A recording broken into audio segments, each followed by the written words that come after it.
नमस्कार, मेरा नाम अभिकांत तिवारी है। मैं एक acting trainer, writer and director हूँ। मेरी खुद की एक्टिंग अकेडमी है, Abhikant acting academy that is in Kharghar, Navi Mumbai.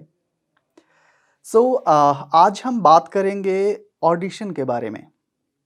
Audition के बारे में बहुत सारे लोगों के दिलों में कन्फ्यूजन रहता है कि आप जब सोचते हो कि मुझे अब ऑडिशन देने के लिए जाना है, तो ऑडिशन से पहले आपकी जो प्रिपरेशन है, वो ये आप कन्फर्म करके चलो कि आपको एक्टिंग आनी चाहिए।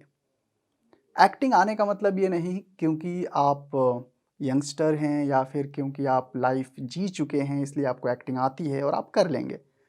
क्योंकि कैमरे के सामने एक्ट करना और सिर्फ समझना कि आपको एक्टिंग आती है, दोनों में बहुत फ़र्क है। तो अब चलते हैं हम कि ऑडिशन होता क्या है एग्ज़ैक्टली। ऑडिशन एक प्रोसेस है जिस तरीके से आप इंटरव्यूज़ के लिए जाते हैं जॉब के लिए। वैसे ही अगर आपको एक्टिंग में काम पाना है यानी एक्टर बनना है, तो एक प्रोसेस है जिसे हम कहते हैं ऑडिशन। ऑडिशन में होता क्या है? सबसे पहले आपको दी जाती है एक स्क्रिप्ट। स्क्रिप्ट क्या होती है? एक पेपर होता है जिसमें आपको कुछ सिचुएशंस लिखे होते हैं, डायलॉग्स लिखा होता है।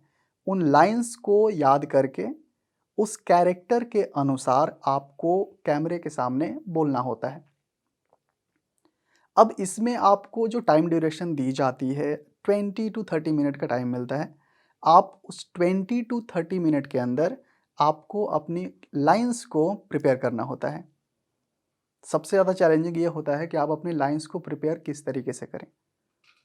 तो आप सबसे पहले दिए हुए लाइन्स को कम से कम 11 टाइम्स, 21 टाइम्स आप उसे पढ़िए, क्योंकि जितनी ज़्यादा आप लाइन्स को पढ़ेंगे, उस तरीके से आपकी जो लाइन्स हैं, उसके बारे में आपको डिटेलिंग पता चलेगी कि कौन से शब्द हैं, किस तरीके से मुझे बोलना है। पहली बार आप पढ़ेंगे तो शायद आपको कोई आइडिया ना आए, क्योंकि जनरली पता नहीं चलता है कि आपने एक लाइन पढ़ी और आपको लगता है कि मैं कर लूँगा। लेकिन आपको कम से कम 11 टाइम्स मैं बेसिकली कहूँगा, क्योंकि बेसिकली अगर कोई मुझे मिले स्क्रिप्ट तो मैं 11 टाइम्स पढ़ता हूँ।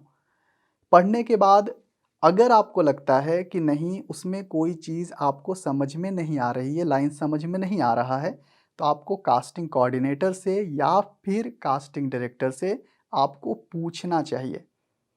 अब आप सोचेंगे कि पूछूँगा क्यों?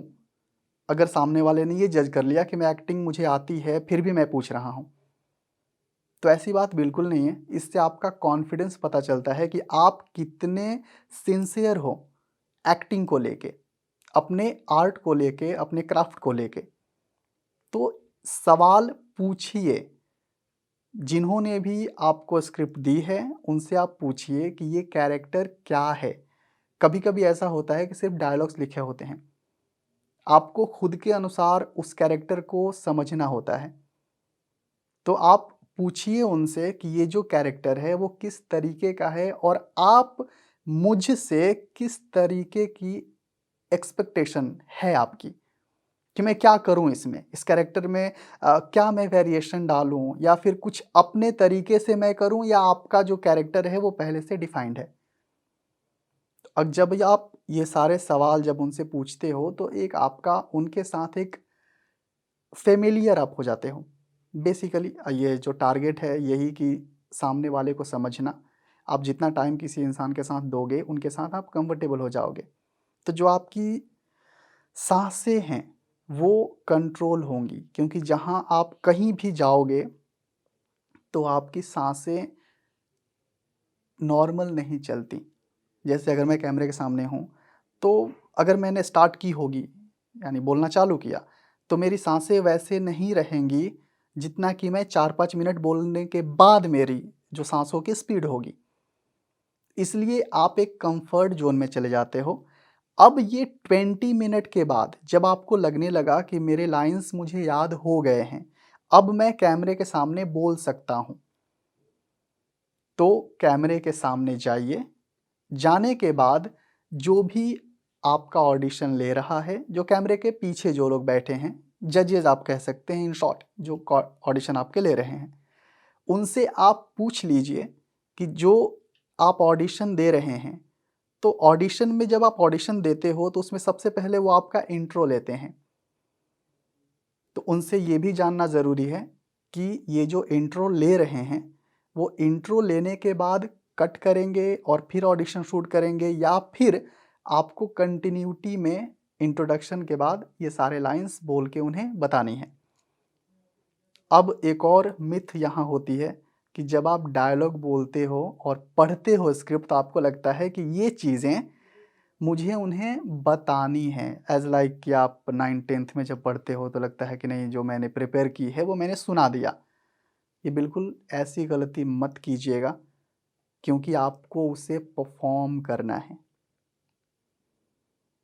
यानी जो डायलॉग्स आपने याद किए हैं, उसे परफॉर्मेंस का उसे रूप देना है।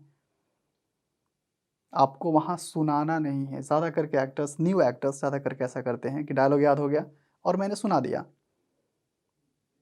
और लेस इंटरेक्शन में आप अपने स्क्रिप्ट को मत सुनाइए, पॉजेज़ लीजिए। और पॉजेज़ के बारे में अगर आप नहीं जानते हैं, तो अगर आपने एक्टिंग सीखी होगी तो आपको पता होगा पॉजेज़ बहुत ज़्यादा इंपॉर्टेंट होता है। तो ये जब आपने ऑडिशन दी, उसके बाद का प्रोसेस होता है कि आप ऑडिशन दे के चले गए। उसके बाद सिलेक्शन कब होगा ये आपको नहीं पता। सो ऑडिशन में पॉजेज़ का बहुत ज़्यादा इम्पोर्टेंट रोल होता है। पॉजेज़ इवन एक्टिंग में भी उतना ही इम्पोर्टेंट है जितना आपके ऑडिशन में। वजह ये है कि ऑडिशन जो है आपका फर्स्ट स्टेप है टुवर्ड्स एक्टिंग। यानी आप एक्टर बनेंगे या नहीं बनेंगे, इसी से डिसाइड होगा कि आपका ऑडिशन कितना अच्छा गया या बुरा गया। जिस तरीके से आप, अगर आपने इंटरव्यू आपका अच्छा गया, तो आपको जॉब मिलेगा या नहीं मिलेगा आपके इंटरव्यू के ऊपर डिपेंड करता है। अब बहुत ज़्यादा लोग ये भी सवाल पूछते हैं कि अगर मैंने ऑडिशन दे दी तो कितने दिन के बाद उन्हें काम मिलेगा। तो भाई मेरे, ऐसा है कि अगर आपने ऑडिशन दे दी, उसके बाद कितने दिन के बाद आपको काम मिलेगा या कब आपको कॉल आएगा कि आपका सिलेक्शन हो चुका है, ये कोई नहीं बता सकता। ये अनप्रिडिक्टेबल है। कल भी आ सकता है, 2 दिन के बाद भी आ सकता है, या फिर नहीं भी आ सकता है अगर आपकी सिलेक्शन नहीं हुई। अगर मैं सच कहूँ, पूरा निचोड़ कहूँ, तो सच ये है कि आपकी प्रिपरेशन, आपकी जो एक्टिंग है, आप उसके ऊपर ज़्यादा फोकस कीजिए, ना कि ऑडिशन देने के बाद काम कब मिलेगा इसके ऊपर। इस क्राफ्ट को समझिए। अगर आपने ट्रेनिंग नहीं ली है तो ट्रेनिंग लीजिए। एक अच्छे ट्रेनर को समझिए, पहचानिए और ढूंढिए। अगर कोई एक अच्छा ट्रेनर है तो आपको अच्छे से ट्रेन कर सकता है, टेक्निक्स के बारे में बता सकता है। क्योंकि एक्टिंग है अंडरस्टैंडिंग ऑफ ह्यूमन बिहेवियर, और कैमरे के सामने किस तरीके से की जाए, ये सबसे ज़्यादा इंपॉर्टेंट है। तो इस वीडियो में बस इतना ही। फिर मिलेंगे नेक्स्ट वीडियो में। अगर आपने इस चैनल को सब्सक्राइब नहीं किया है, द मेगा मॉडल को सब्सक्राइब कीजिए, इंस्टाग्राम पे फॉलो कीजिए और फेसबुक पर लाइक कीजिए। Thank you so much.